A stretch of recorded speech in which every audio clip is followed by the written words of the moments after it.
afternoon, everyone. I'm Dom. I'm Jamie. And welcome back to the cutting room floor. We've been on the journey, and all y'all have been with us. Appreciate it. Mad Max, George Miller's, series that Furiosa's just dropped, and the reviews are looking good for it. Yes. So I guess we're gonna have no choice but to cover that too, because your girl's in it. My girl is in it, so I'm definitely interested in it. But I mean, at this point, this is the third one. We might as well get them all. Yeah. Because I'm like, I mean, at this point, why not? So I guess this is probably gonna be the first complete series that we do. Yeah. We jump around, but no, we did one episode that was all the Guardians. Oh yeah, we did all the Guardians and the holiday special. And the holiday special. Yeah. So it'll be the second. Mm-hmm. So James Gunn and George Miller are the only two that were like so random. But they're probably the only two directors that did like a complete. Yeah, where they were the same guy. Yeah, where it wasn't handed off to some other director and Nolan's trilogy. Batman. Oh yeah, that's it. That's about it though. Yeah, because even with like Star Wars, the originals, George Lucas didn't direct. Yeah, he didn't direct. Like, of course he was there. Yeah. So him looming over it is obviously there. Yes, but it's not him directing. And I mean, even like same with the new Star Wars. You would think they'd be smart enough to have three the same. But they had two. Yeah, should have just got Rian Johnson for the whole thing. Honestly, Abrams was not it, bro. Abrams wasn't it. I think you and I and probably our buddy Cora are the only ones who were like, The Last Jedi was a great movie. Now that it's been out for a few years, people are starting to come around to it. I have been hearing a lot of people like, you know what, I falsely misjudged The Last Jedi. Because I thought the part where Yoda and Luke are having the book burning was fucking hilarious. And people were like, that's the stupidest scene I've ever seen in a movie. I was like, okay, I guess I don't know. I guess I like weird stuff. Yeah. I thought it was funny, bro. You probably do like weird stuff. I definitely do. But at the same time, I think you understood what they were trying to do with that scene. I did. Yeah. And I'm like, it makes sense I'm like, Rian Johnson did the best he could do, trying to basically follow up A New Hope point Part 2. Yeah, I think so. Yeah, or 2.0. 2.0. Yeah. It's like, you didn't give me much to work with here, JJ. And you did a soft reboot. Yeah, and you don't want to ape Empire Strikes Back. Yeah. Because that's like the greatest sequel. The best one. Yeah. So you can't, you're not trying to, so I get what he did. But anywho. Now, if Benoit Blanc would have been in it, it would have been perfect. Perfection. Yeah, it could have been like, The Last Jedi, a Knives Out mystery. Yeah. Oh man. Yeah. Who killed Luke? Did Luke die in that one? Luke dies, but we know how. But he still could have been there. Yeah. It's like a donut with a donut-sized hole in it. Yeah. It's like what? I mean, he pretty much pulled a Obi-Wan the way he kind of died. Yeah. Like that's literally, and I like that homage. I thought he did that pretty well. Because a lot of people are like, "Oh, I hate how Luke dies." I'm like, I actually think it was handled very well. Yeah, I was like, I think he handled it the best that he could. Because you have to kill. Luke can't just keep living forever, bro. Luke getting old. Yeah. Like, Mark Hamill's getting old. Luke getting old. Yeah. So it's like. And Mark Hamill is fantastic. He's incredible. Incredible. Yeah. Love Mark Hamill. One of the best Jokers ever. He's not usually mentioned. He's one of the best voice actors ever. Like, he does a lot of voices where, like, I'm like, oh, who does this voice? I'm like, Mark Hamill? Yeah. I'm like, what? I'm like, okay. Yes. But anywho, George Mills. Yes, George Miller. So we're covering today Mad Max Beyond Thunderdome, Part 3.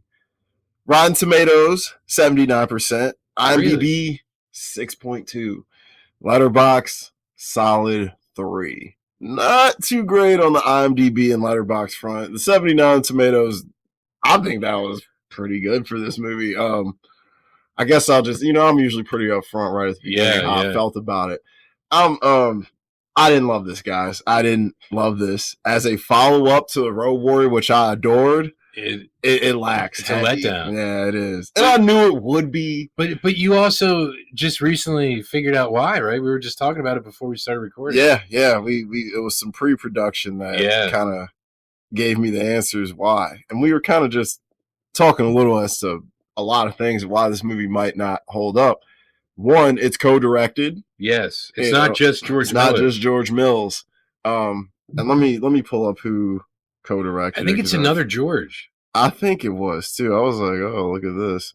So let me pull it up. But it's co-directed. George Miller lost a buddy Yeah. in that time, so his head probably wasn't in the game as much. It's not, definitely not. That'll definitely throw you off. So, that sucks for him there. And it I don't know, there's a lot of crap that throws this movie off. I mean, it is a Mad Max film, and you did say you think it was it's like George Gibson's George Ogilvy. Ogilvy, yeah. Yes, George Ogilvy, yes. Yeah, that's a throw off, yeah. We'll just call him George, too. Yeah, Electric Boogaloo. Yeah. Because this was the mid-'80s. It was the mid-'80s. And this is the most 80s, this is one of the most 80s, like, post-apocalyptic movies. Oh, my God, yeah. It's so fucking 80s. And it's terrible because it's supposed to be, like, in the mid-aughts. Yeah, it's got to be, like, at this point. Because, like, that plane crash was in, like, 99. Mm-hmm. Yeah, I'm like, some time has went by. Yeah. Because, like, Road Warrior feels 80s, but it has that punch of a 70s movie. Yeah. Thunderdome feels like a shitty 80s action movie, bro. Like, yeah, it's like he was more influenced by the films that were influenced by the Road Warrior. Yes. And it's like, wait, this doesn't make any sense because you're the one who influenced. You did this, yes. Yeah. And like, I'm gonna give Mel Gibson his credit. He did everything he could with this movie. Yeah. Like he was physically, he was giving it up, man. He was going hard. He did a lot of good stuff, and I know he was doing a lot of his own stunts in here. I could tell. And the one difference I noticed in the filmmaking, like, how in Mad Max and Road Warrior, there's at least one scene that shows Max crawling from, like, the taint can. Mm-hmm.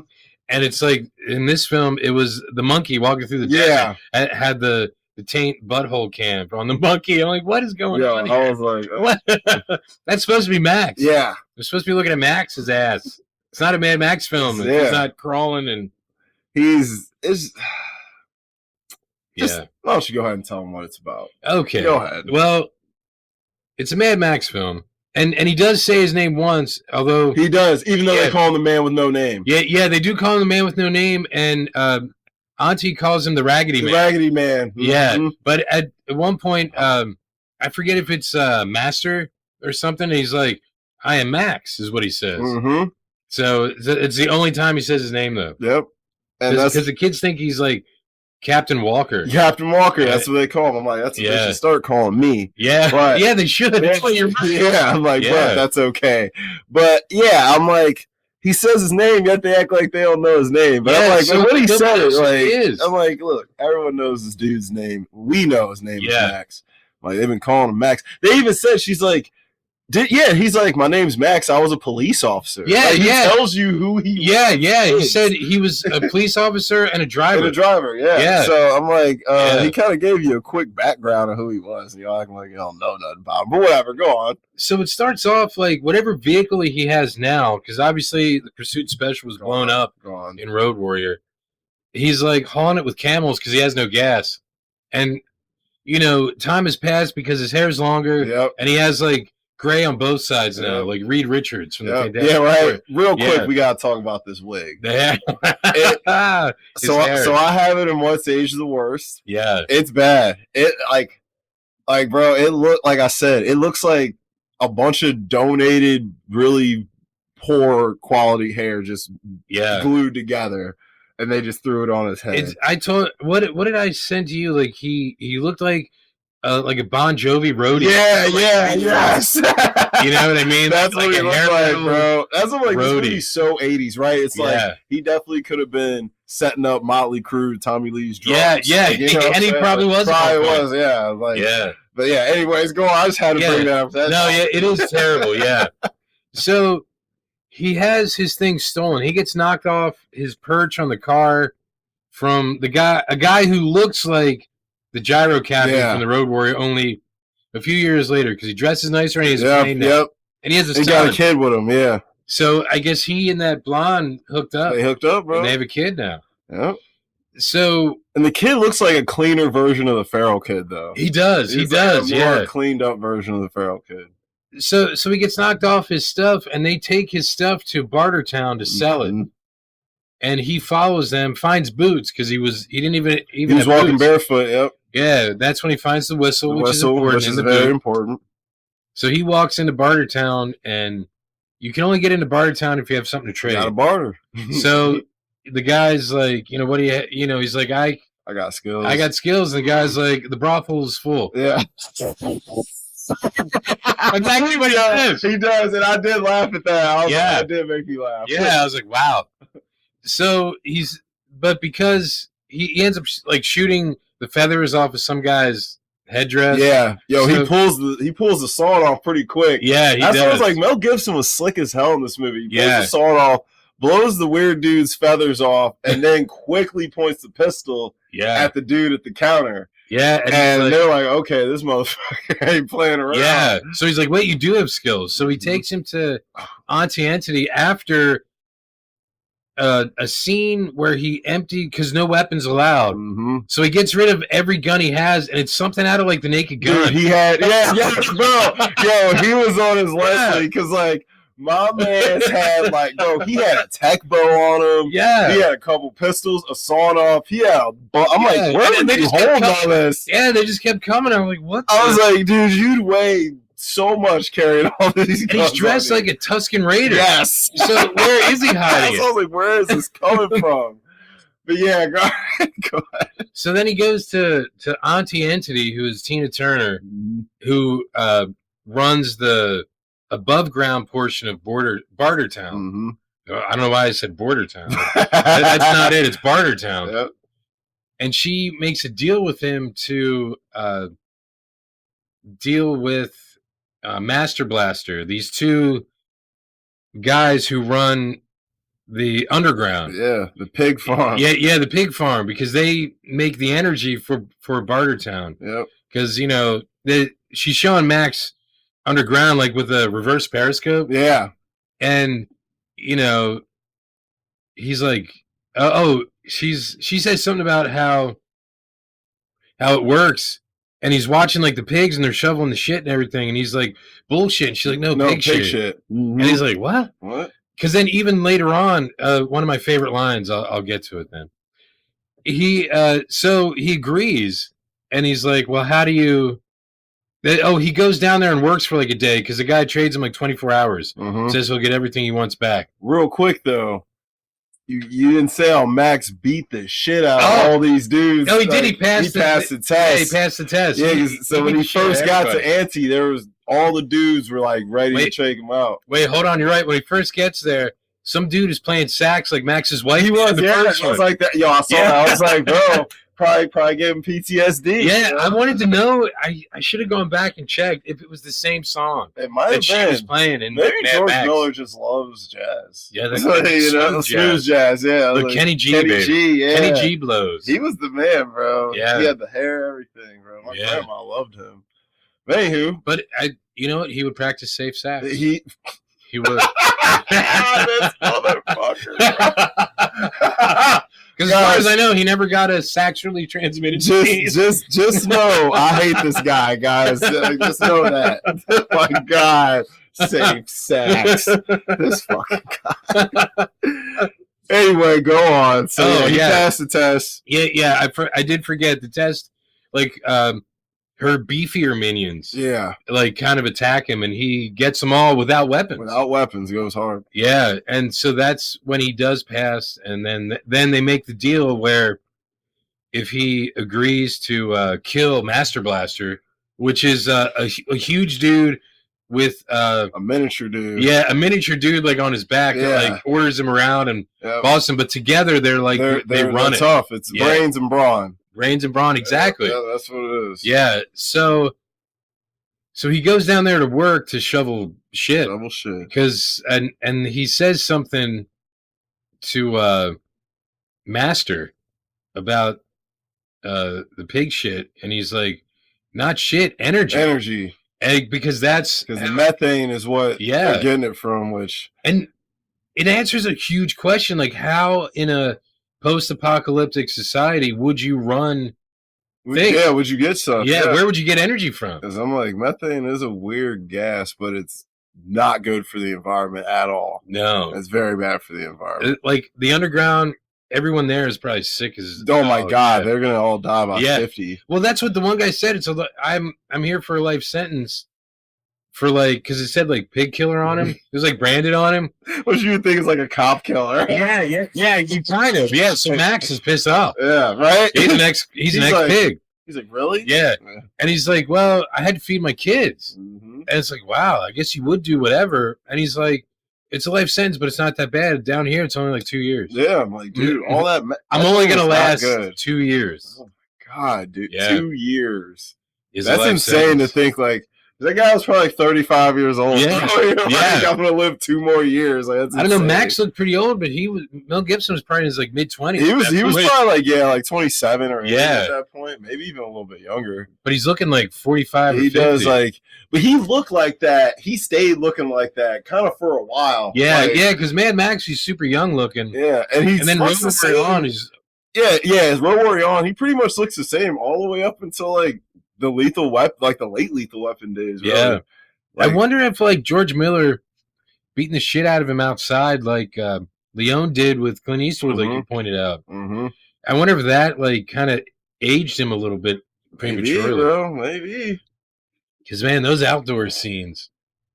Anyway, so fuck that. so he goes and he finds out that, like, Master Blaster has his vehicle, and he, like, takes the dynamite off of it so it won't blow up. And then later on, he sees him up top. After he's like, yeah, I'll do this. And they make the deal, and he asks her how to do it, and she says, just pick a fight. And Thunderdome is where they work out their stuff. You know, it's the law. It's the law. Yeah, it's the law. So he sees him in his vehicle, and I guess it's being pulled by people because they don't really have tests. Yeah, they don't. Yeah, I don't think he was driving it. Yeah, because he was just sitting on it. He was sitting on it, and so he's like, "Hey, that's my vehicle, and I want it back." And you know, Master's like, vehicle, son. "Yeah." I wish I could speak like he. Yeah, his voice so weird. And the use of the English language in this film is very questionable. It's butchered like the guy did to the pig. Yeah, it really is. He got in there. They speak in third person a lot. And it's not great. I'd love to see their handwriting. Oh my God! And that one girl later on. Oh my God! Savannah. Is that her name? Yeah. Yeah. The way she spoke was driving me crazy. Yeah, me speaks now. Yeah. I'm like, what the sheesh. Yeah, I'm like, so I know y'all ain't getting no education, but sheesh. Yeah. Like, what did your parents teach you? Yeah, they went to school. Yeah, because you knew how to talk when this thing crashed. Yeah, right? dude, so like, what happened? Yeah, what happened? You just got dumber. So he picks a fight with him, and then like Blaster was going to do something, and then all these guys drew guns, but I didn't think they had guns. Me either. They pulled out guns. I was like, okay. Yeah, super quick, and then it was a lot too. Yeah, and then he was. Master yells up to Auntie about how he seeks justice, and justice there is fighting it out in Thunderdome. This big metal round cage, kind of like what they were in Planet of the Apes. Yeah, that's exactly what it's like. Only metal. It's probably bamboo and Planet. Yeah. So what is it? 2 men enter, 2 men enter, 1 man leave. Yeah. Yep, that's it. Yeah. Dude, this is probably the best scene in the film. Yeah. It's nice. I think it was a nice change because you get to see some different kind of action in Mad Max. You get to see some hand-to-hand combat, which you don't see much of in Mad Max. Yeah, because this is like the first half hour of the film, and the only car you see isn't running. Yeah, they ain't and driving. That's weird for a Mad Max film. What I'm like. This was and I do like that he tried to switch it up, but like Mad Max is kind of about vehicle warfare. Yeah, like, that is, and the gas and like that is everything. The big theme. But I like this scene. This was one of the best scenes. It was well choreographed. The use how they had the weapons displayed on the dome, like in weird spots. Yeah, so you had to jump to it because they were hooked up to big bungee cords. Yeah, the bungee cords, like that was a cool concept. And there was no rules in it, which I like too.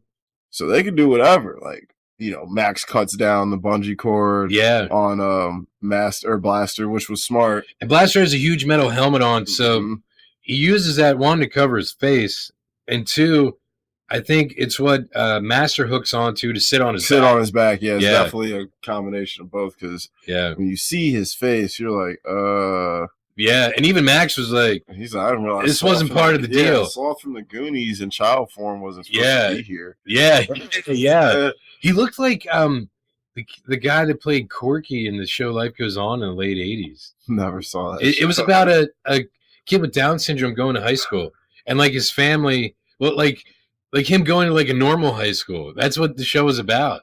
Believe it or not. I know it's not ridiculous now. That's just a fucking nutty premise. I know, especially in like the late 80s. This would not come out now. No, but it's like for the late 80s, that was like, I guess, showing that spreading awareness, truthfully. Yeah, and that, you know, people with Down syndrome can function. Yeah, and you just have to give them a chance. Give them a chance. Yeah, because like, that's really what there's love. Because like we know now, there's definitely levels to it. You know? Oh yeah. There's people who have it that they live on their own and can do certain things, and you know, there's some who need to be watched all the time. So it's like there's levels to it. And this was before like Rain Man, so we weren't as aware of autism either at the time. Yeah, and like those kinds of, I hate to say dysfunctions, but like how there's different levels of it, so you might not be able to function at the same level as someone else depending on which where on the scale and spectrum. Yeah. So that's what the guy looked like. I wanted to see what his name was because it looked like the body was different than the head. It did. You know what I mean? Like I'm sure it definitely was like a wrestler's body with some regular dude's head. Yeah, like it was some trick editing there. I'll get the name for you. You keep going. Yeah. So Max beats Blaster, and he actually beats the helmet off him, and that's when he sees that he is a dude with Down syndrome, and then Master like jumps down and is like, no, he has the mind of a child. His name is Paul Larson. Paul Larson, okay. And he's definitely a guy. Yeah, that does look like the kid who played Corky. Maybe it's just let's see. They might just look similar. Let's see what he did. Honestly. Because that's what I was thinking. What's the name of the show? It was Life Goes On. It was like the late 80s, early 90s. I don't see him in here. But Chad Lowe was in it. Rob Lowe's brother. Oh, okay. Similar look. But anyways, go ahead. I don't see him in there. So, you know, he Max is like, that wasn't part of the deal. And then some other guys like shoot arrows in and kill Blaster. So it like changes the dynamic of who runs Bartertown because Master Blaster forced Auntie Entity to tell everyone that he ran Bartertown. Yep. Yeah, she's like, Master Blaster. Yep. how she pronounced it. Yeah, Master Blaster. Yeah, she's on the intercom and she says it. But it also puts a little wedge between Auntie and Max. Yeah, because she's like, yo, you broke the fucking deal. Yeah, come on, Rag. She's like, why? We were going to set you up, you know. Yeah. They were like, well, we're going to give you gas. It was a lot of shit they offered. Yeah. The incentives were there. The camels. Camels, gas. And his vehicle. And something else. Yeah. He had his vehicle, but it was something else they offered him. It was some shit. Like, because it was important for her to get rid of Master Blaster. Yeah, because it's like, you get rid of him, it's all me. Yeah. You know, I'm in power. So, So, they killed that dude. It was kind of sick. I didn't expect him to die that early. Yeah. And it was sad because once you find out like who he is, you're like, he doesn't know any better. He doesn't know any better. He's just doing whatever he's told. Yeah, exactly. And so then they what? Oh my God! But you texted to me when you were watching it. Something about spin the wheel. Oh, spin the wheel. Oh, hold on, I got it. Yeah. Because that's what they did. They for your fate after you disobey the law or break the law as far as it's bust the deal, face the wheel. But bust the deal, face the wheel. Yep. So he spins a wheel to find out like what's going to happen to him. Mm-hmm. And what was it? Gulag. Gulag. Yep, it was gulag. So what do they do? They tie him to a horse backwards, put a big mascot thing on his head, and like send him out to the desert. And they were like, "Yo, you gonna die out here?" Yeah. Suddenly it turns into like Dune. Yo, I was literally like, bro. After this, it turns into like a Jim Henson type Dune like film. Yeah, because after he gets saved by it's like the Ewoks. Yeah, dude. Ewoks had a baby with Dune. Yeah, real shit. Because it just had this Frank Oz, Jim Henson, like very 80s ass fairy tale vibe to it at that point. And weird thing is, there's no puppets. No puppets. But it does feel that way. Kids and little warrior people feel like puppets. Yeah, because you want to stick your hand up their ass. Like a Muppet. They were quite annoying, but they were like Ewoks. Like they didn't know any better. They just spoke after him. I'm like, what are y'all not teaching these kids anything? Yeah. Like y'all know stuff. Y'all know enough to teach them because they're just repeating whatever he says. But anyway, he gets found by these people in the desert. He's about to die. Yeah, and they're all like teenagers to early 20s, maybe.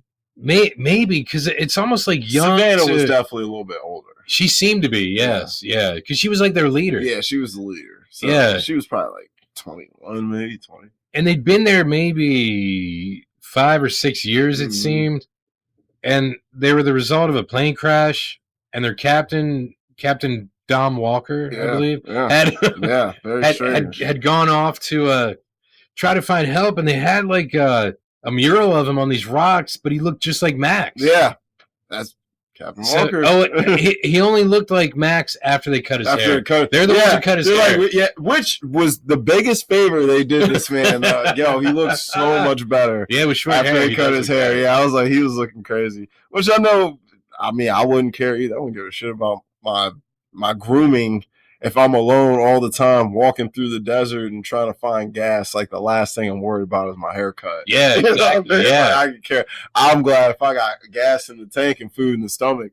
Like, you think I'm trying to style my hair? Who cares? So they cut his hair, and now they just are like, "Yo, he's the guy." Yeah, because they tell him the story. Tell him the story, and he's like, "Yeah, I'm not him." Yeah, he's not at all. And you guys are stupid. That's pretty much what he said. Yeah, he's like, how effing stupid can you be? Basically, yeah, you're right. Because he's watching them because they like, he like falls out of wherever they have him when he wakes up because he's like passed out. He's cooked, yeah. And then they cut him down and they're like, "Fly, Captain, fly!" And he like falls in the water. He's like, "What the? Do you think I am?" And then they're just following him around like little weird, like a weird cult. Like kind of, yeah. And he's like. And he's just getting so frustrated and annoyed. He's like, "Shut up!" And they're like, "Shut up." Yeah, I'm like, bro, I'm leaving. Yeah, right now. Thanks for nursing me up, but I'm out. At that point in time, he was glad his wife and kid were killed by Toe Cutter and his gang. He's like, I never had to go through this phase before. Great. Yes, real rap. Like, I missed this part of parenting. And he had camels in the beginning because even though he was lonely, he still had some humps. He did it. Right, he did still get some humps. So he wasn't as lonely. He wasn't as camels. I would rather, hump day is better than no hump day. I guess that's true. That's true. It was Wednesday every day. But so they're like trying to convince him that he's the guy, and Savannah, she wants to leave, and that's right. She wants to go back. Because she's like, that's where the new home is or whatever. And he's like, you shouldn't leave at all. Yeah, because the desert will kill you because his horse was swallowed up. Yep. And he's like, that was sad. His horse, that was a real pretty horse, too. That horse was cooked, bro. Yeah. And he's like, y'all shouldn't leave. So much so to the point where this definitely went in my West Asia's worst. He punched this woman in the fucking face hard as shit, dude. He did. I was like, And, bro, and it was couldn't just like. And it was Mel Gibson, so I think he called her sugar tits first. And then he punched her in the face. Yo, I was like, that's how Mel Gibson rolls. When he punched her in the face, I was like, even for 83, this is kind of like, damn, bro. I don't think that was warranted. Now, if my man's would have punched Liz Taylor and Virginia Woolf. I probably wouldn't say nothing, bro. Yeah, she was pretty rough. She was rough as hell, bro. She was evil. Yeah, I was like, this bitch is crazy. Yeah, I was like, man, shoot, fuck a divorce. This is about to be really quick. I'm about to directed that film. Virginia Woolf. What's his name? Hold on, I knew who it was. I think it was like a really famous director. It was. I'm pretty sure it was a guy. Yeah, I believe it was like a dude, like an important dude. Yeah. Yes, it was a guy. But come on, internet server error. Quit playing with me. How dare you? I can look it up real quick if you need me to. You might have to. Because I remember it was, it's obviously a black and white film in the early 60s. Mm-hmm. So, and that's a choice. Yeah, because I was like, I think it's 66, actually. And I'm like... It is 66. Yeah, I'm like, that could have easily been in color. Yeah. Who you got? Hold on. It's a play. Edward Albee did the play. That's not what I wanted, though. The director. Yeah, hold on here. Academy Awards. Why is it? Hold on. It'll get here. Film. Oh my God, Mike Nichols. I was like, Mike Nichols. Oh my God. See, I knew it was someone important from The Graduate. Yeah, The Graduate. I'm like, I mean, he directed a lot of other like Carnal Knowledge with I think Jack Nicholson and Art Garfunkel, and a lot of other important films later on. The most important being the Birdcage. Birdcage. I was like, Birdcage is my hit. Yeah, Birdcage. I love Birdcage. Yeah, if only for Robin Williams doing the different dances and naming the different choreographers. Yes. Like Twyla. Fussy. Bro, I love, bro, and like, dude, just getting Gene Hackman to play a right-wing, like, politician when he's totally, like, finding out, listening to him in interviews, he's totally not like that, which I was actually shocked by, because he just comes off like a hard ass, dude. Yeah. Like, I was like, I feel like Gene Hackman would be, like, one of the most, like, kind of intimidating actors to work with, like a George C. Scott. Yes. Like, I'd be like, yo, Gene Hackman's gonna come in here and cuss me out, bro. like I don't even know what I did. And Hank Azaria's great. Yeah, Hank Azaria's really Lane, good. obviously. Yo, Nathan Lane was great. And like, Diane Reese. Yeah, she's incredible. She's incredible. She's like a diehard as far as like, I first saw her as the mom in the Lost Boys, and then like Parenthood, and but like she's all the always Woody Allen movies though. Oh, dude. Dude, like Hannah and her sisters and shit like that. Like, she was great. She's always great. Who was the daughter? Flockhart? Oh yeah, Calissa Flockhart. Yeah, that's right. Flockhart was the daughter. That was a great film. It's so funny. Right. Bro. Harrison Ford's wife. Harrison Ford's wife. Yeah, for a long time. Yeah, dude. Ally McBeal. Yeah. Robin Williams was.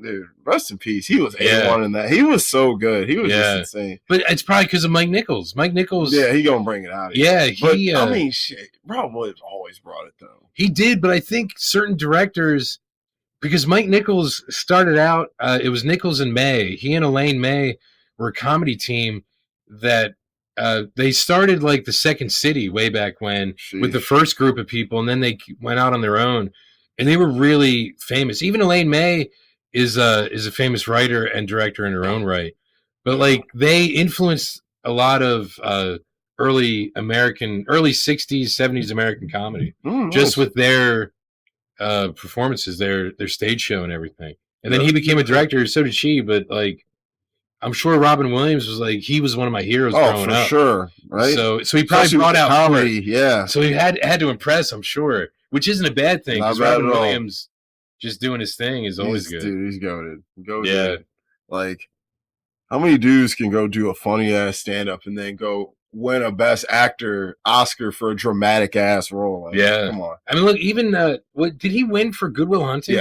Yeah, like he won for just that role because he was funny in it. But dude, he brought that real. He felt like a real teacher, like a real good teacher that brings life out of a smart, raw potential kid. Like, but you could feel like the pain, the bubbling underneath him. Yep, it was a very layered character. Yeah, great screenplay. Shout outs to Ben and Matt. It was a good screenplay, and he fucking murdered that. If they had anyone help them with that screenplay, like whoever, I mean, just to kind of piece it together, because I know they wrote some polishing up. Yeah, but go on. But either way, like because I had to go see About a Girl. That always amazing. Amazing. Doesn't he have a smile on his face when he reads? Yeah, like he's like, wow. And then when Matt's in the car at the end driving to see you, you're like, yeah, see you. Go ahead. Who was it? Mini Driver? Yeah, it was Mini Driver. But like 97. Dude, that's like right before Grosse Pointe Blank. Yeah. Like she was looking good in that movie. And I'm not even like her biggest fan, but I really did like her in Good Will Hunting and Grosse Pointe Blank. That was like, she had a nice little stretch. She did from like 97 to like the early 2000s. But sorry. Sorry guys. Sorry about how it that. goes here. Yeah. So they're like, she's like, I don't give a fuck if you punch me in the face and knock my teeth out, because he punched her really hard. Yeah. And she's like, we going. And he's trying to stop him. He's shooting at her, and like, I'm like, bro. Oh yeah, because he hits the water. Yeah, I know you're a good shot and all, but all she had to do was like sneeze and jerk her head. Like, bro, you just killed her. Yeah. And I'm like, listen, this is probably your best chance at some ass. You know? That's true. Yeah. You know he ain't got no ass in a while. Yeah. Like, maybe some camel. Maybe. But not. He got some humps, but no. You know what I mean? So I'm like, bro, and like, she wasn't the hottest girl. She was definitely in that situation. She's Margot Robbie. You know what I mean? In that situation, you ain't got no ass. Man's probably he got no ass in at least a year, probably maybe even 3. Yeah, you don't want to bang the chicks that you normally see. Yeah, because he didn't get a chance with Warrior Woman. Nope, but she was fine and he didn't get it. Yeah, and it's like, who you got left to bang? Chicks like Auntie.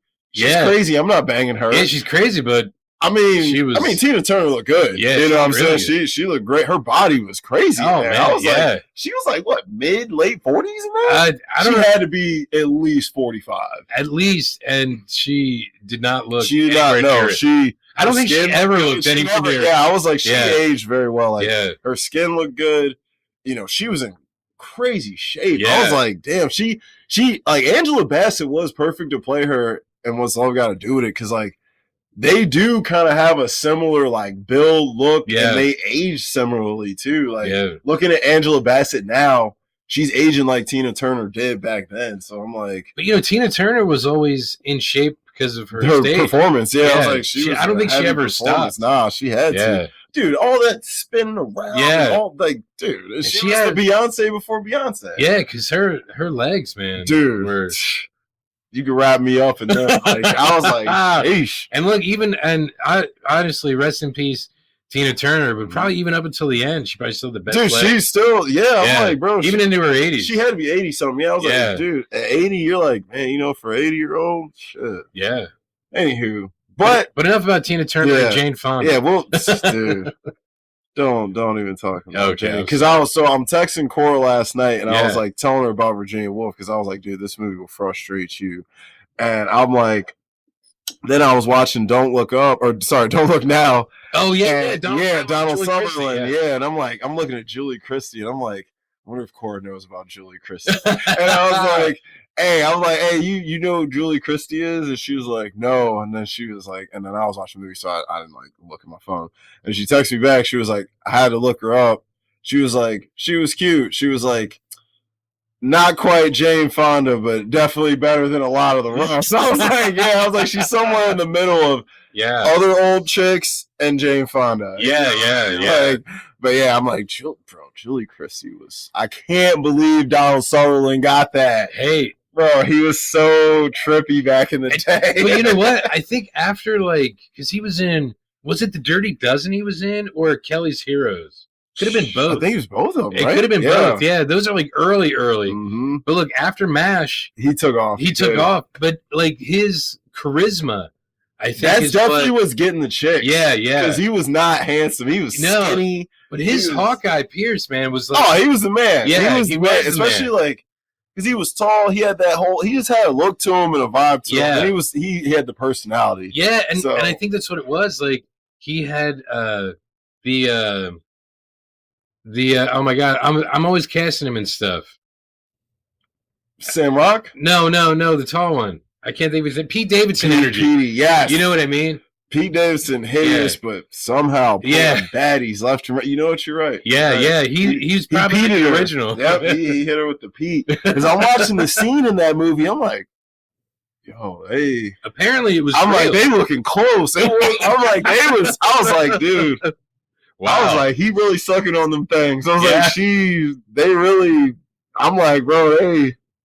I'm like, if this is simulated, this is some Lars von Trier level simulation. They're method acting like nobody's business. Well, Lars, a lot of times, he'll get the two actors as close as possible, but if he shows the genitals, he'll get porn actors for that. Oh, he really? Won't actually have them bang. Oh, okay. But like, people claim that some of the actors have done it in his past films. He's like, no, I don't know. I'm like, wow. some dude, when you're watching Nymphomaniac, I'm like, bro, Shia LaBeouf is totally banging Charlotte Gainsbourg right now. I'm like, that's just what it feels like. But Yeah. and like when you're watching Antichrist, like Willem Dafoe and Charlotte Gainsbourg, I'm like, yo. And he's like, nope. He's like, it's not Willem. It's a porn actor. Even though Willem said, hey, if she's down, I'm down. Wow. He was down. And you want to know, and Lars, I think, was down. You want to know why they didn't do it? Lars said Willem pulled his dick out, and it was so big, he wasn't putting this dude's dick in his movie. You know what? I did hear a story about that. Yo, he was like, everybody's like, going to be talking about Willem Dafoe's dick the whole time. And he's like, no one's going to be paying attention to the film. He's like, I'm not having that. I did hear so, isn't that funny? Like, yeah. I was like, yo, my man Willem was packing up. Yeah, he was like, that's why he was like, yeah, I'm down to do it. I didn't know what movie it was for. But it was for Antichrist. Okay. Because, people were like, what the? Willem Dafoe. Yep. He's like, so I had to hire a porn actor who had a smaller dick than Willem Dafoe. Wow. Yep, like, wow. So he's like, but I kept using that same actor for later films. Yeah. You know, so he's like, you know, that guy had the perfect size to not distract you, but you're not thinking like, well, why am I watching this? You know? Yeah. So anyway. Wow. Back to Mad Max. Yeah. We got some fun facts there. Yeah, where there's no Willem Dafoe dick. Yeah, there's no Willem Dafoe dick in this film. But Willem Dafoe would have been a great villain in one of these Mad Max films. Honestly, he would have been. If he would have been further, or the films would have come out. Yeah, he was a little bit young. I was like, he was a little bit young when they came out, because he was in movies then, but he was like young as shit. Yeah. Like, he was probably like, because To Live and Die in LA probably came out the same year. Yeah, I was like, I think that's 80 or 81. To Live and Die in LA is 85. Is it? Yeah. Shit. Yeah, he was way too young. Yeah, come on. You're right. He was way too young to be in a Mad Max movie then. Yeah. Because in 81, Willem Dafoe was probably like 23 or 4. Yeah. You know what I'm saying? He was probably doing porn. Yeah, he was doing porn. He was Dirk Diggler. He was Dirk Diggler. And he kind of had a porno look back then. Willem Dafoe could have been a porn star easily, bro. Yeah. You know, I believe it. I really do. Like, I mean, look, they're saying the legend's true, so whatever. So they do end up getting all the way. They trek through and they get back to Bartertown. Yeah, because Max has to lead them because of the sand. Yep. Because he's like, the sand will swallow you up, man. Yep. Those worms. Those worms, yeah, Dune style. Yeah, not the Willem Dafoe worm. No, not the the Dune style. The Dune style. So, which the Dune worms are slightly smaller. They're a little bit smaller, apparently, than Willem Dafoe. Yeah, wasn't enough. He inspired the worms. So they get back to Bartertown, and what fucking Tina Turner's going crazy. Because they locked up the master, so the master's like kind of in jail. Yeah, he's like helping with, because they were kind of like torturing him a little bit with the pigs. Mm-hmm. I was effed up. Yeah, and isn't he kind of like working? He's working. Yeah. But then he like, what changes where they're like, okay, the master's good.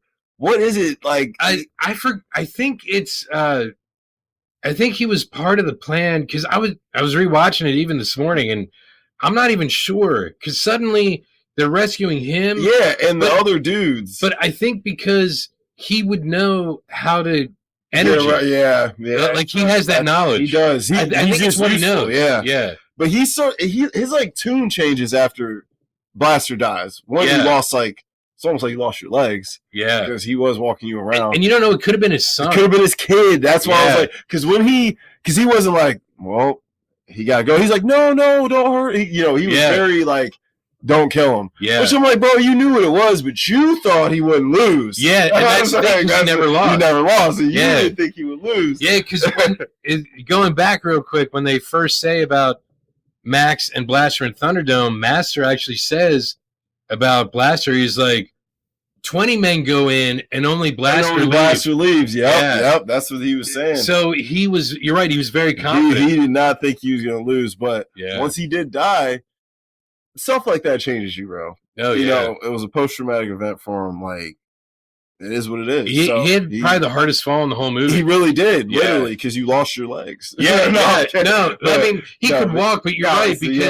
because of his him being vertically challenged. Yes. You know, it did look like it was also difficult an intimidation factor. Yes, you're a prisoner now. Yeah, like Blaster was happy, bro. Yeah, yeah. That's how they call you that. Or even like 80%. Really? Yeah, because I'm like, brains can only get you so far. If you can't physically do anything, it's like you got to be able to implement it too. So it's like, bro, no one's gonna listen to the tiny guy. No one's afraid of. Yeah, because you're right. Everyone was afraid of Blaster. They're like, they weren't afraid of Master. Because she was like, listen, the two of them together are very, very powerful and strong. Yeah, she's like, his brain and his body it's fucking combo, which it was. So they break these dudes out. And we do get a Mad Max type of ending. Yeah. The last 24 minutes, there's finally finally get vehicle warfare, and this is it's weaker side. It's almost like a comedy. Yep, it's weaker side. I was like, it's kind of silly. It's the fucking General with Buster Keaton. It really is, bro. Like a train. It's like on train tracks. On the tracks. It really is. And there is some humor. The one dude is like sitting on the front of the. Oh my god! It just hit me. It really is the General. There's a lot of like. This, like, Mad Max 1 and 2, the final chase scenes in there are like, yo, you're on edge. You're like, bro, and when dudes die, you're like, fuck. Yeah. And this one, it's more for humor. It is. Like, when dudes died, I was like, okay. Did anyone really die, though? Like, a couple. But no one, like, smacked in the face with, like, a skillet. Yeah, dude. Yeah. Like, what kind of shit was that? Yeah, I was like, bro, this is weird. Yeah. The only dude who was bringing any intimidation factor there was the guy who carried the weird head on his back with the. Oh yeah, that was the only guy. Who came at all with any kind of like scariness. I'm like, I'm not really scared of anyone. Although, Auntie was trying to get Master. Yeah, she was like, oh yeah, she was scary-ish. Yeah, but she didn't. She had her minions doing stuff, but her presence was there. Like you could feel her presence. She had that strong black woman presence for sure. Yeah. But I mean, being the only brown person in Australia. Yeah, dude. I'm like, she's the only black person ever in a Mad Max movie. Like, there's Zoe Kravitz is in Fury Road. Yeah, but that's later though. It's a light skinned black person. Yeah. She could pass on a given day. And that's like 30 years later. It is. So that's like George Mills was like, I gotta throw some colors in here, right? Yeah. He was like, so we'll do as light as we can. Yeah, he's like, who's there's definitely cream in her coffee. Yeah, he's like, who's light skin we can get? He's like, he's like, she's perfect. He's like, honey, stay out the sun for a couple months, eh? Yeah. She's like, okay, George. Yeah. Yeah, I'm just gonna film First Class real quick. Yeah. And I'll be right in. First Class. Yeah. I love her, bro. I'm not really crazy about light skinned girls, but that's a fine light skinned girl, bro. Her mom was hot too. You liked her as Catwoman. Oh, bro, she's my favorite Catwoman. Her body language is Catwoman, is what I think. Bro, the bat and the cat. Yeah, bro, that was so hot. I was like, oh my god. I remember when Batman was like, I can see your pussy. Yo, isn't that what he said? Is that what he said? You really attract the pussy, is I think what he told her. For real? No. That, bro. Dude, we saw that movie together. Pattinson did not say that, bro. That's what I was like. Literally, because I haven't seen it a little bit. Because I have seen it since then. Yeah. But I'm like, emo Bruce Wayne, a real bastard. Emo Bruce Wayne, he really was. But he was, bro. That movie is all. Even though it made money and people liked it, I still feel like it's underrated for a Batman film. Yeah, it's one. Honestly, I think it could be up there with the Nolan films. It's up there with the Nolan films. It's not. It's better. It's definitely better than Dark Knight Rises. I don't know, because Tom Hardy was so good. Tom Hardy really. But as a movie, it definitely better than Dark Knight Rises. Dark Knight Rises is almost like. I hate the third act. If Batman was James Bond. Yes. That's really what it was. Especially in that third act, bro. Yeah, it's like a worse version of Skyfall. It is. Like, and don't get me wrong, Christian Bale's bringing it. Tom Hardy's bringing it. Yeah, and Hathaway looks incredible. It's just, it's probably studio interference. Mm-hmm. I didn't like the Bat Tech as much in Rises. Like, that bat. It's not the Bat Wing. It's like a bat, whatever, the helicopter. It was weird. I didn't love it. Like, the guns were okay. The Bat Tech was off to me. Joseph Gordon-Levitt should have had a bigger role, I think. Yeah, because he's incredible. He was hot when that movie came out. He was doing a lot of shit then. Because, like, bro, it's right after Inception. And like, and then when you watch Looper, you're like, bro, Joseph definitely should have had a bigger I do role. have to watch Looper. Looper is fire, bro. Looper is lit. It's a great sci-fi film. And our boys in it, Paul Dano. And also Ryan Johnson. And my girl, Emily Blunt. Oh, really? Yep. And Bruce Willis. Our man's Bruce. Yeah. Unfortunately, he's... Yeah, but at least we have his catalog. Yeah, and it's a nice one. Yeah. It's a nice one. It just sucks. He's only 70, I think. You know, that's not old nowadays. Yeah, that's what I'm saying. He's only 70. That's what I'm like, yo, we got... Clint Eastwood is 94 this year, dude. Like, and he's still working. Like, so 70 feels young. But anyway, so you know, the film wraps up.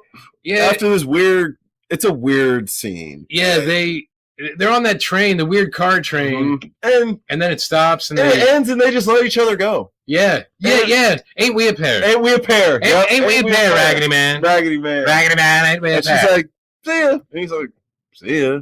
Yeah. And I was like, I didn't want Tina Turner to die in the film, but I feel like all the villains die in Mad Max. Yeah. She should. So it feels like she should die. So it's almost like there's no real villain. It's like that's what society is the situation, I guess. Yeah. Because this situation has made all of us act this way. They're all victims of society. And what's going on. Yeah. And it's like that's fine as a concept, but like what this franchise has been built upon in the last couple films, there's been a clear-cut, defined villain with a crazy personality. Like there wasn't in this. There wasn't, and I'm like, it's like Max, not really the villain, but he's an anti-hero almost. Yeah, especially when he punches that girl in the face. Yeah, definitely. That threw me off so much. But you know, he's like the catalyst, I guess, for all the things that happen. But I don't know if that would even... It's just, bro, it's survival, though. Because even Master Blaster isn't really a villain. He's not really a villain. He's an opportunist. And Auntie Entity isn't a villain either, because she even said, like, you know, one day I was a nobody, and the next day I was somebody. Yep, they're all opportunists, and they're all trying to make it. Yeah. You know, anybody with an ambitious mindset would fall into one of them types of roles in these situations, which doesn't make you a bad dude. But when society breaks down like this... you're going to have to do some things you may not have done when society was rolling. So you're right. I see him as a villain. And what are you going to do? That's what you're going to do. You're going to take every opportunity you can to make your life better. Yeah. Because she obviously being like the leader, she was making other people's lives better. Like her circle. Yeah. Her crew was chilling. Yeah. So, including the saxophone guy. But it didn't seem like Bartertown was this horrible place to be. No. And even Thunderdome wasn't. It's almost like a logical way, like an eye for an eye. It's an eye for an eye. It's like, yo, let's do this, man. Like, if it's that serious, let's do it the right way. Yeah, and it's also a good thing because people aren't just offing each other in the streets. Then no, you're right. Like, people it's not like the Wild West. Yeah. They were trying to have some form of law and order there. Yeah, like so you got to respect that to a degree. Have you watched Fallout? The show? The show, bro. So my friend keeps telling me to watch it, and I'm gonna watch it. I just finished it. I heard it was great. I've never played the games. I played the games. But, like, the show, I thought owes a lot to, like, Mad Max type. I'm sure it does. Because it is very post-apocalyptic. It's a post-apocalyptic game. Yeah. Far. So, and dude, Walton Goggins. Yeah. Amazing. That's what I've been hearing, dude. If you get a chance, I think it's on Hulu. It came out, like, 4 years ago. They made it's only like 20 minutes or a half hour. It's like a mockumentary about the guy who they named Bronco Trucks after, John Bronco. Okay. And Walton Goggins plays him. Bronco. Dude, it's incredible. It's funny. It is so good. He is so good. I mean, he's good in everything. Yeah. Don't get me wrong, but in like Fallout, he's great. And in John Bronco, he's actually great. It's like the past few years, ever since like Ant-Man and the Wasp, he's been like everywhere and really good. Actually, he was working with Danny McBride in the show Vice Principals. He was really good in it. I love Danny McBride. He is so funny. Yeah, so Vice Principals he's just been firing in all cylinders, and he's just amazing. But Fallout, Walton Goggins in Fallout. Dude, I heard Fallout's great, man. Probably like the best. So you watched it all, so it must have been good then. Yeah. If you watched, because it's 8 episodes? Yeah, it's 8 episodes. They're like an hour, right? Or 5 minutes, yeah. I was talking about it with Chandler and Douglas had watched it. Okay. So I was talking with them about it on Monday, and they were like, yeah, it's really good, because they both played the games too. Okay, yeah. I forgot Chandler's a gamer. Yeah, he is a gamer, I always forget that. So he's like, yeah, he played the first one, but then I think he got distracted with Borderlands when Oh, that I came love out. Borderlands. Yeah, too. so They're similar types. They're both wasteland, post-apocalyptic, weird shit games. And look, that owes a debt to Mad Max. Absolutely. Yeah. Mad Max it had to be like the first type of media of this kind to get popular, right? Yeah, because there was always stories always about a comic like, or nuclear or whatever, yeah. like Twilight Zone episodes or whatever, and even like Outer Limits episodes. But I think On this scale, this is the first one where you kind of felt what it would really be like to try to survive. Because it's like, man, I wouldn't want to live in their world's shitty, man. Like Oh, the Mad terrible. Max world, fuck. Yeah. Like every day, I'm trying to kill a motherfucker for gas. Like, so like just go to Taco Bell. You can get all the Bell, gas. Yeah, get all the gas. You'll be gassy for days. Yeah, it's cheapest gas around, baby. Gas around. My Lord, bro. T-Bell. Yeah. Back in the day. Whew. Hey, believe it or not, they have some good like veggie burritos. Oh yeah, for sure. Oh yeah. Like that's you're still gonna pay for it. Yeah, you will. But if you want to lose weight in a hurry, yeah, make a run for the border. Next class. Yeah. All right, so let's get into it then. Yeah, let's go. Because you're right. It ends, and it's still no clear cut anything. Nope. The kids make it to like the ruins of Sydney and start up a new society. Yep. And hopefully get some better English. Yeah. All right, MVP. God, Max. I'm Mel. Yeah, I'm Mel really. Gibson. This is not a director's MVP. And you know what? You're right, because in this film, he really carried the whole thing on his shoulders. Damn thing. Dude, like a lesser actor, this film would have been bad, dude. Yeah. Like, he really... That's why I was like, this... I think this was really his showcasing of... Mel Gibson's a leading man. Yes. He is a leading man for sure. Because it was George Miller in the first two. He was the man. Oh, yeah, he was. You could tell. This was a Mel Gibson show. And you're right. It was more about his acting. And because think about like Fury Road, as great as Tom Hardy is, it's more about the stunts. That's a George Miller. Yeah, it's not necessarily about his ability. Yeah, that's a George Miller MVP for that one. Yeah. But this one was a Mel Gibson. I was like, and clearly George Mills wasn't even in the right mindset. So yeah, I think the last 24 minutes, like that like the actual vehicle chase scene, but even that, like, it was off. It was very not George Miller like from what I'd seen up to, especially when I seen him Road Warrior. I'm like, dude, Road Warrior. I think only that one choreography was great. Yeah, I'm like, what the and the guy even survives. Yeah, so it doesn't make any sense, bro. Yeah, it makes no sense. Peak season. Master. No, I mean, what else have you seen him? I know, nothing really. As far as acting goes, I did have Tina Turner. Because she didn't really act. I'm like, she's in stuff, but this was definitely, she's second lead in this. You know what I mean? It would probably be her and Bruce Spence. Yeah, but he's barely in it. Yeah, I was like, he was definitely peak season for Road Warrior, for sure. He was a little more clean cut, and he looked better in this. He looked way better. He actually looked sort of. Looked like he went to rehab. Sort of, yeah. He got off the smack. Yep, he got off the dog food. Yeah. That dude was eating snakes, bro. Like, you know what I'm saying? So, but yeah, I just put down Tina because I'm like, if you ask people what Tina Turner movie have you seen, it's probably this one. Yeah, and you know what? What else was she in? I don't know. She's in random stuff. Like I was looking, like she's in random films, but probably not like that jumps out at you. Yeah, and not no big ass roles. So so probably. And look, whoever did the outfits, like she did a good job of showcasing, like her highlighted. Yeah, the highlights were good. Even like with like the sun or whatever in the background, and you could see through. You could still see like her body, which is like her trademark. Yeah, she was. So she did look great. I was like, even with that crazy haircut, like I was like, she still looked good. I was like, I see you, team. I might have the perfect recast. For I got one for her. We'll see. Don't say that now. Sense. Yo, all right, we might have the same. Don't say that. Save it. Yeah. Because I was like, I was kind of hyped on my recast for that one. Okay. All right. Best quotes. I got a few, not as many as I normally have because it ain't great. Yeah. There's not many good ones. I had 24 hours of your life. You'll get back what you stole. That's a bargain. It's not. Yeah. Oh, one of my favorites from The Pig Killer. Remember, no matter where you go, there you are. There you are. And that's after the kids are in there, and the guy's gonna like shoot him. Yeah, bro. I was like, this guy. And the guy's like, huh? And then he gets smacked in the head. One day, you're the cock of the walk. Next day, a feathered duster. Who said that? It was Tina Turner. I thought so. Yeah, because she was talking to Max. I think that was after he said what he used to do. Yeah. After he said he was a cop and a driver. Yep. Because she also said, remember where you are. This is Thunderdome. Mm-hmm. And death is listening and will take the first man that screams. Yeah. That was a good one. I didn't get that one. That was a good one. All right, congratulations. You're the first to survive the audition. Oh, yeah. And they, work them up.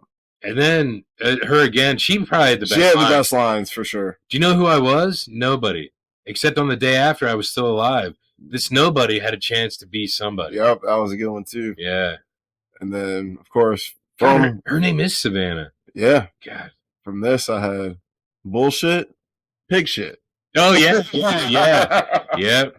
2 men enter, 1 man leave. 1 man leave. That's probably the best. And the other one that you had said, like, break the deal. Bust the deal, face the wheel. Bust the deal, face the wheel. Yeah. Yeah, that's a good one.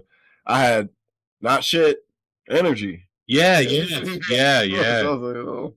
Yeah. Like, still shitty, bro. It smells like ass down here. Yeah, that's what he said. Like, bro, I'm gonna throw up. I'm gonna throw up down here, bro.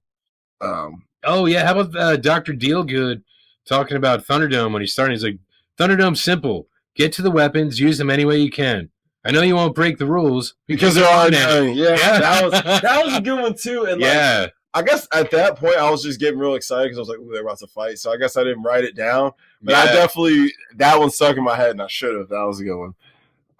I had I had Bust the Deal, Face the Wheel, but I had Fly Walker Fly. Oh yes, when they capture him. Oh yeah, I ain't Captain Walker. I'm the guy who carries Mr. Dead in his pocket. Mm-hmm. Yeah, that was a good one too. Yeah.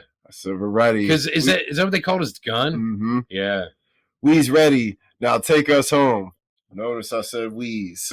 That was what they said. Yes. That was when they were trying to get him to take him. On the train, Pig Killer's driving like the train thing, and Max is on the side. He's like, "So what's the plan?" And Pig Killer's like, "Plan? There ain't no plan." It's like, what?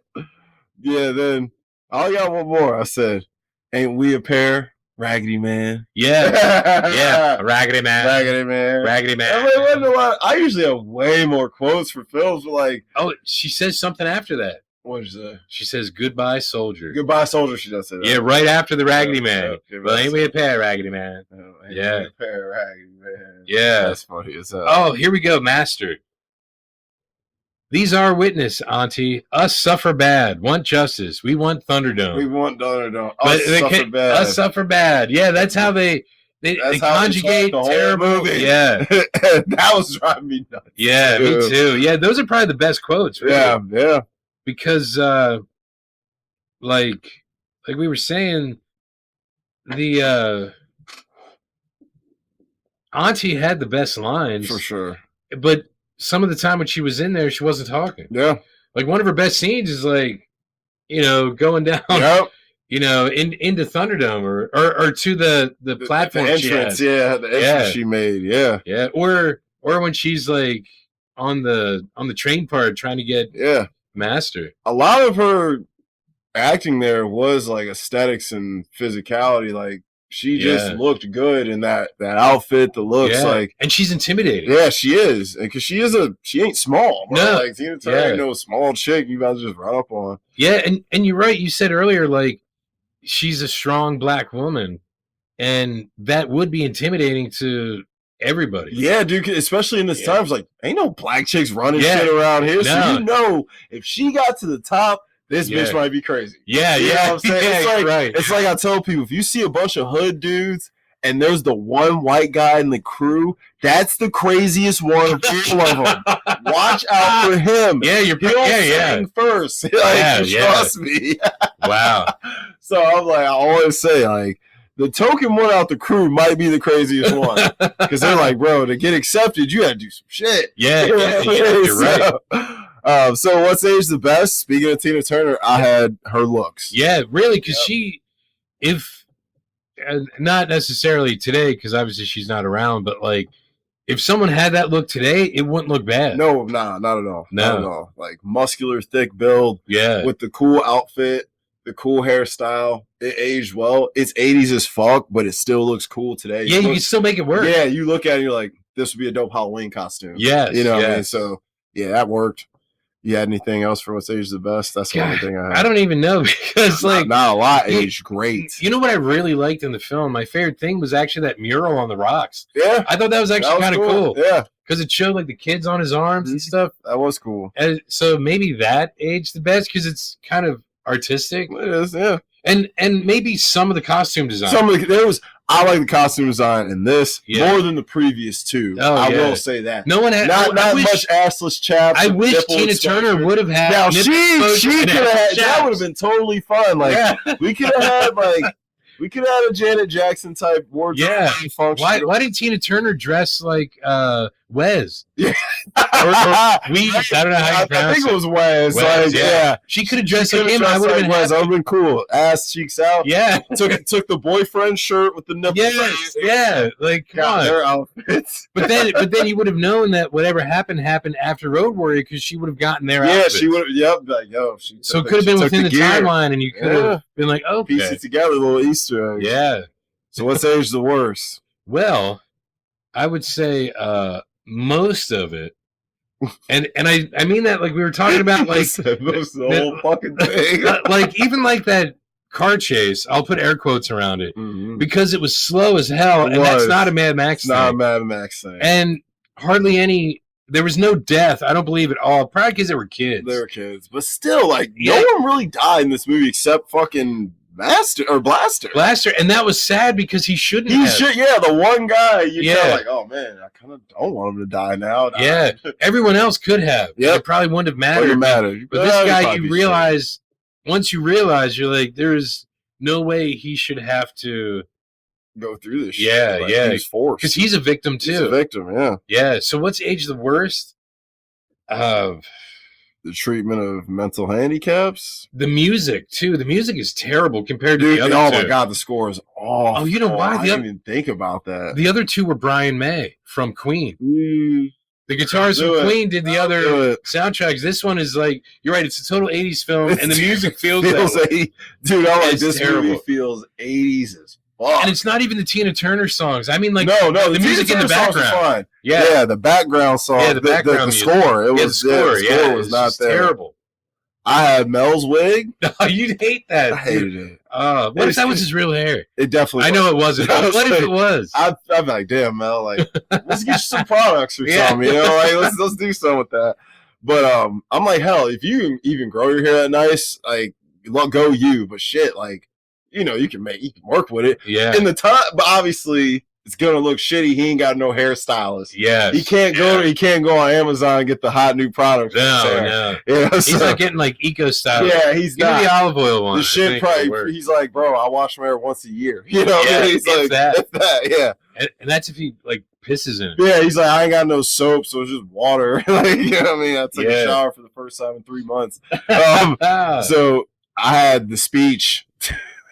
The use of English. Oh yes, yeah. The diction that they use. Yeah, whether it's Master or the kids. Master or the kids is Savannah where it's terrible. Yeah, because even Savannah at the end, she's like, dude, that whole thing. I was like, God. Yeah, you want to slit your wrist. I was like, sheesh. I was like, if I was reading this in a book, I'd probably stop. I was like, dude, God. I was an English major. You would have been like, I was dying. God, I was like, this is rough, man. Yeah. Then I had last cold clocking women. I was like, sheesh. Yeah, that's true. You're right. Like he looked at her like a drunk cop who's pissed off at his wife. Yeah, it was just. I was like, sheesh. That did age badly. It did. I was like, because it was just so unwarranted, bro. Yeah, like, you're right. It's not like she was throwing shit at him. Dude, like in movies when I see dudes hit women. After the woman's been beating his ass for 10 minutes, I'm like, well, after a while, dude's gonna defend himself. You know what I'm saying? Like, I ain't saying it's right, but it's like, this dude was trying to get away. He was trying, and she still, in situations like that, I'm like, this situation, this woman didn't ask for that. She was walking away from you guys. And she's a teenager. She's a kid. Yeah, so she ate that shit though. It's child abuse though. At that point, child abuse, woman abuse. Like, they should have settled it in Thunderdome. Yeah, she probably would have died though. Yeah, she would have. Yeah, she definitely would have died. Yeah, definitely. He killed that fucking crazy ass dude. Yeah, she died. All right, most rewatchable scenes. This is probably my shortest list of rewatchable scenes we've ever had on any episode. Honestly, your shortest list. That's terrible, dude. I always have a lot. Yeah, you do. Lists. I don't have any, bro. I think I have 4.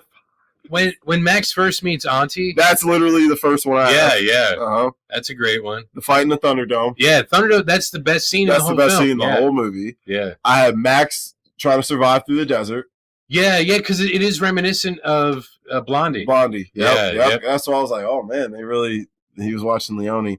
Yeah. I had when they cut his hair. Because you love. I was just hyped. Thank God. I was like, Mel, they hooked you up, dude. You owe for that. and she was doing it with a knife. With a knife. I was like, there's some clean cuts there. Yeah. I was like, bro, she did you a favor and you punched her in the face. Yeah. But maybe that's why he punched her. Yeah, and then he's like, now they'll know who I am. Yeah. That was Captain Walker. I'm Captain Puncher. Yeah. But Captain Cruncher. Yeah. So, and even though this isn't a great scene, I did have the final chase. Yeah. There's some action. Yeah, because that's what lets you know it is a Mad Max. Yeah, that's like the most Mad Max feel of it. Yeah. Feeling scene. Because, I was like, ain't no vehicle warfare. Yeah. I was like, I got to see one crazy car chase. And even that scene wasn't really that because he didn't really have a vehicle. Nope. Max without a vehicle doesn't feel like a Mad Max. Doesn't feel right. Yeah. He's a driver. That's what he is. He's a driver. So you gotta drive. Yeah, I'm a driver, bro. Yeah. Dude, that's why the Pursuit Special was so important in the first 2 films. Yeah. So, best characters. Ugh.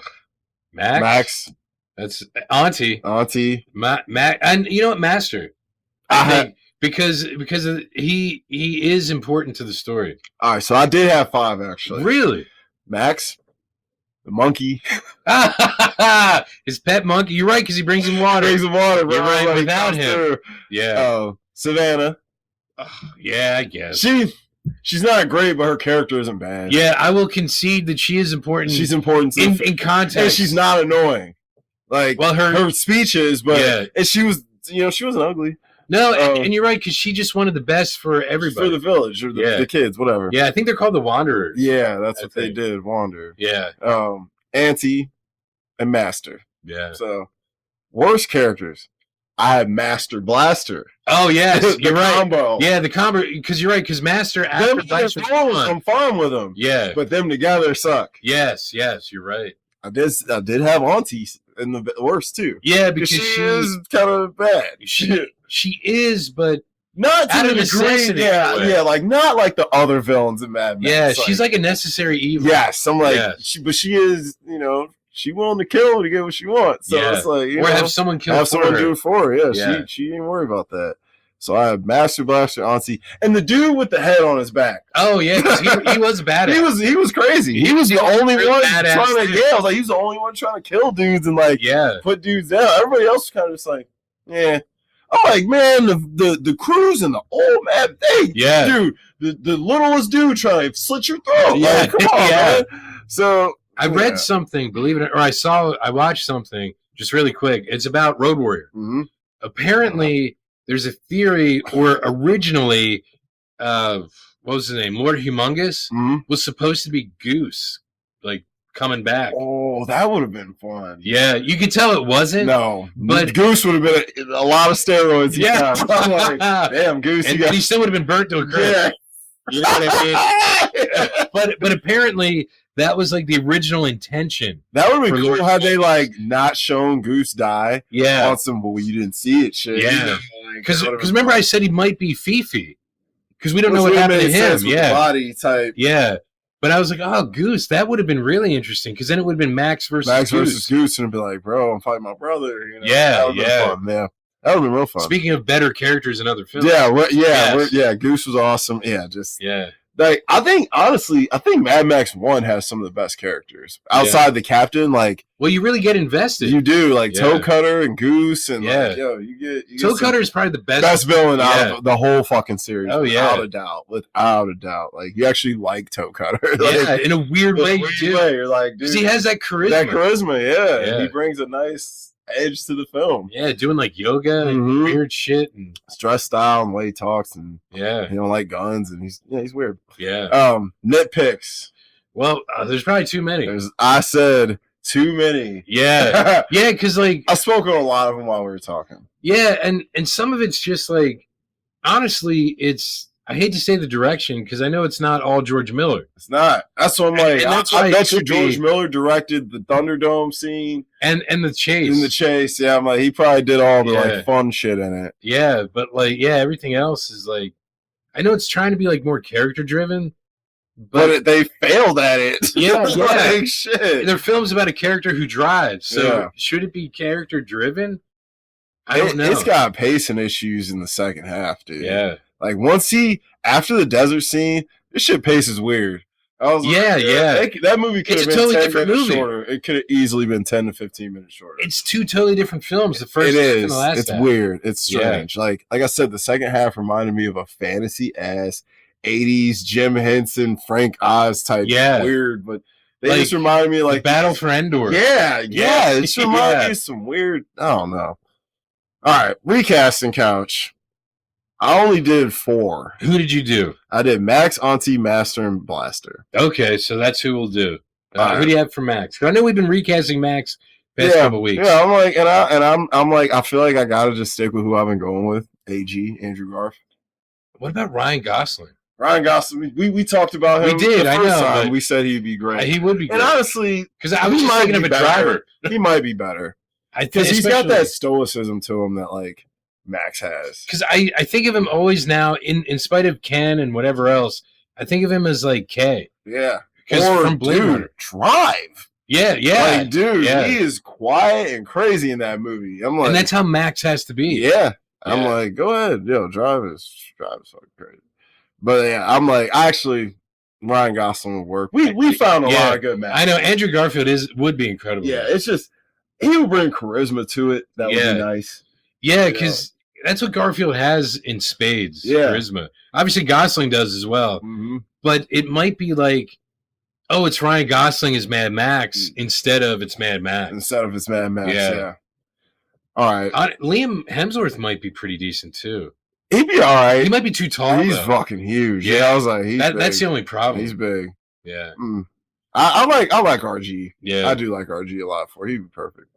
All right, Auntie. Now, we both were kind of like, I was thinking, believe it or not, this probably would never happen, but I think even like age wise now, Beyonce.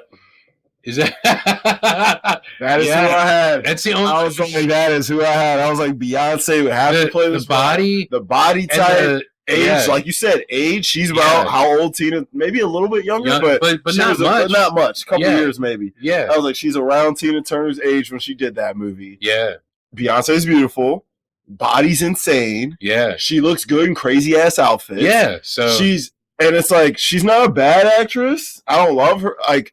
She's passable though. She's good enough to play this part. Look. How does she say "Raggedy Man"? That's all we need to know. Yep, like Raggedy Man. And like, I'm thinking about Goldmember, and I'm like, I think she could do it. Yeah.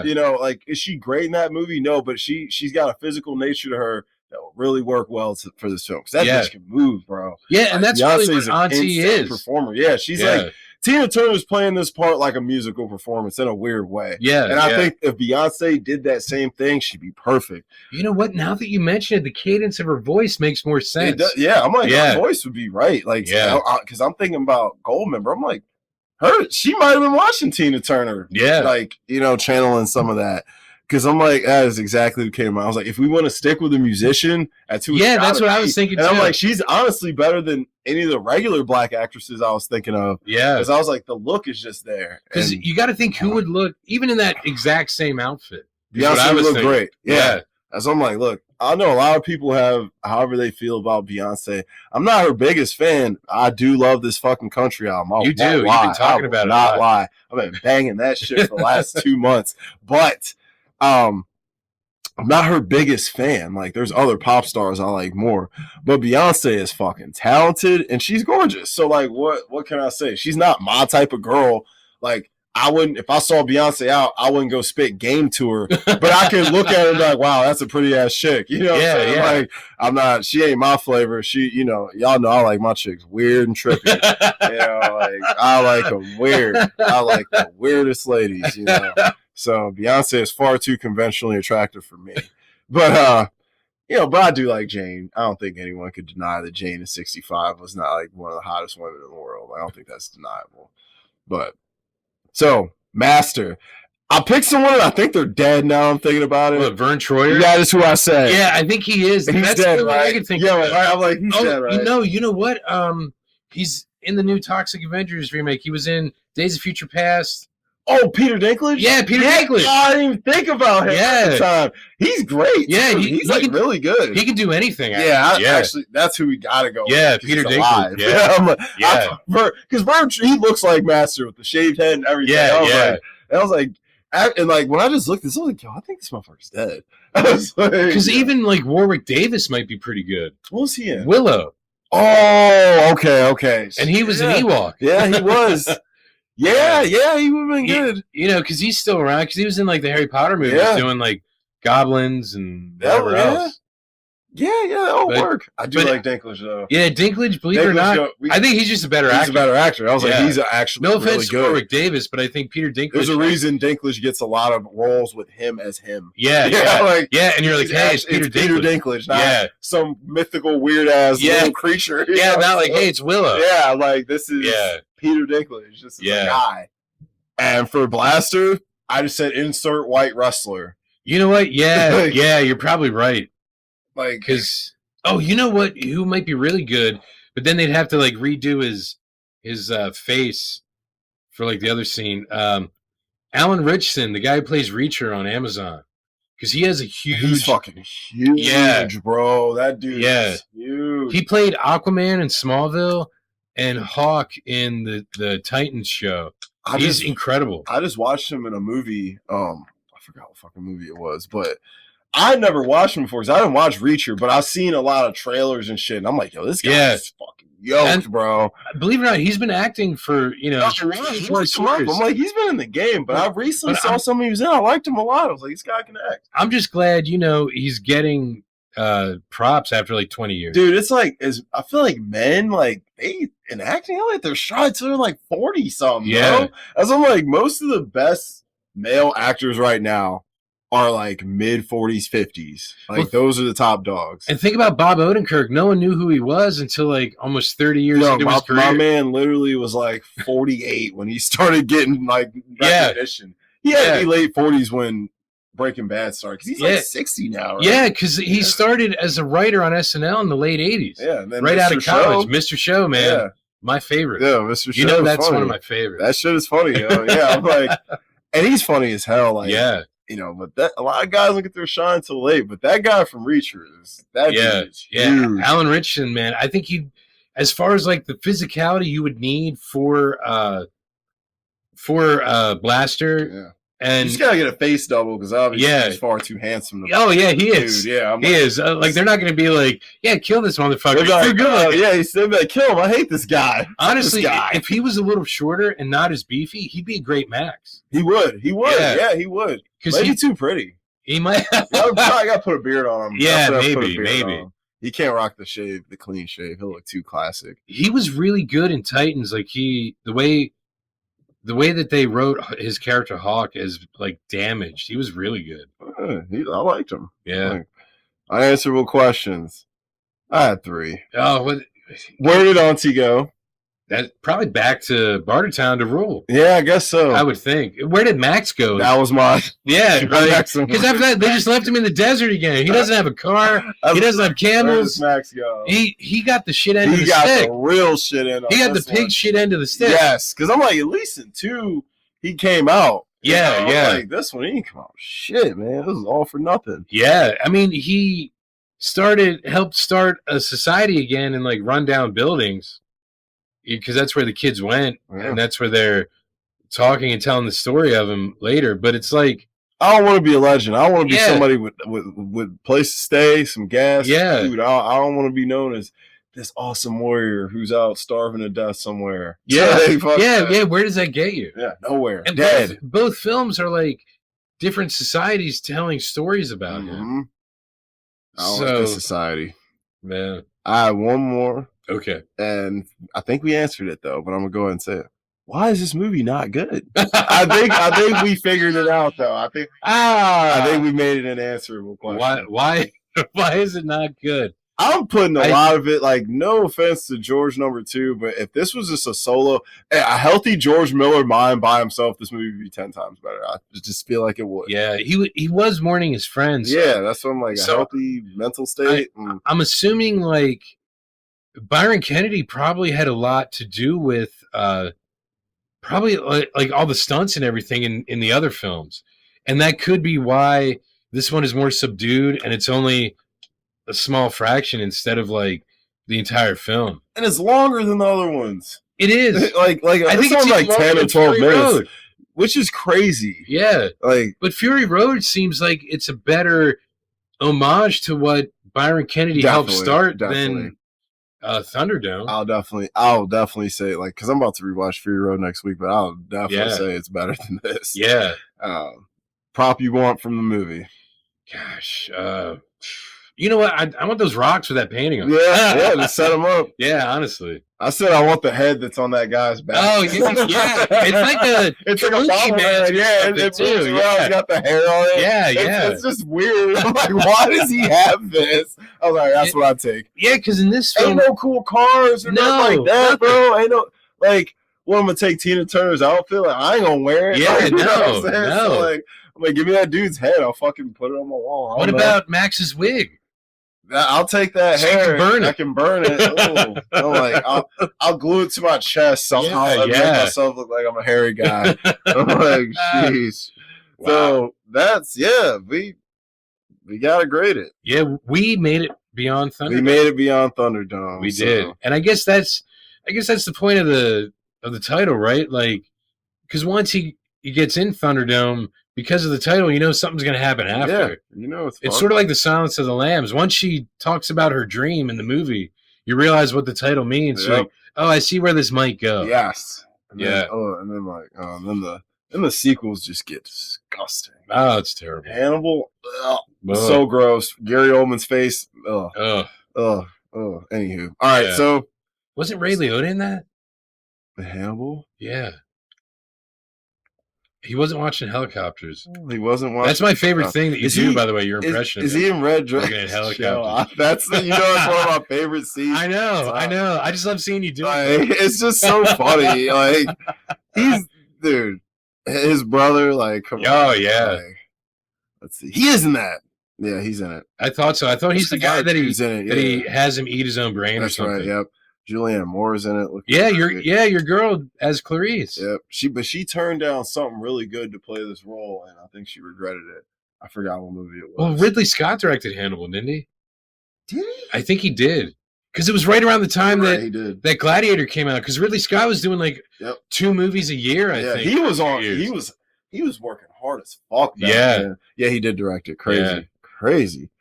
It's not a bad movie though. It made a lot of fucking money. Oh yeah, $350 million. He really revitalized that whole. He turned it into a franchise. Yeah, he kind of did make it a franchise. You know, Jonathan Demme's ass went to make another one because nobody cared about Manhunter when that came out. Even though it's a great film. Fire, bro. Yeah, I think it's better than Dragon. I think it is too. It's the same, adapted from the same thing. I love Manhunter, bro. Dude, love Manhunter. Brian Cox went hard, bro. Yeah, there was even William Peterson was good. He was good, and then To Live and Die in L.A. He's good in that. Yeah. What? He's on CSI? Yeah. The original. That's what the original CSI. And we talked about it before. Let Me in the House. Mark Wahlberg. Oh, what was with Reese Witherspoon? Yes, Fear. Yeah. I'm like, he plays her dad. Yes. Yeah, because he was a little bit older by the time that came out. Yeah. He was probably like late 40s, early mid 40s. Probably. Yeah. Because I'm like, he's already like 30 in Manhunter at least. He had to have been because he kind of he was looking old. Yeah, I was like, he was at least early mid 30s in that movie. Yeah. So it's graded. Okay, I would say a C plus, if that. C minus. I'm gonna be a little meaner than you. I'm gonna give it a D plus, C minus, D plus. Wow. It ain't great. Especially, I would probably give it a solid C if Road Warrior wasn't so good. I understand. It hurt. It hurt. See, because I'm like, I knew it wasn't gonna be as good. But I'm like, dude, I had so much fun with Road Warrior. And then, like, I watched it twice, and, like, I had just as much fun the first time, if not even more. Yeah. And I'm like, this is not going to be Road Warrior. It's not even going to be Mad Max 1. Yeah. And I'm like, it was not either of those. Because I think Road Warrior is a mega step up from 1, but Thunderdome's a mega step down from 1, I think. 1 was a good starting point. Yes. But, yeah, I'm going to go a solid 69%. Wow. So that's a D plus. With extra credit, though, he's getting a C minus. Yeah. I mean, look, Tina Turner's body might give it a C minus. Yeah. She was great. Her body's A plus. But overall, the whole thing we get a C minus. I'm like certain things. I don't want people to misunderstand. Yeah, Tina was going hard, man. Yeah. Shit. Man. All right. So we'll wrap up the main Mad Max next week with Fury Road, and then we'll either go see or figure out how we're going to watch Furiosa, and we'll do that for you. Yeah. So, guys, I am Dom. I am Jamie, and this is the Cutting Room Floor.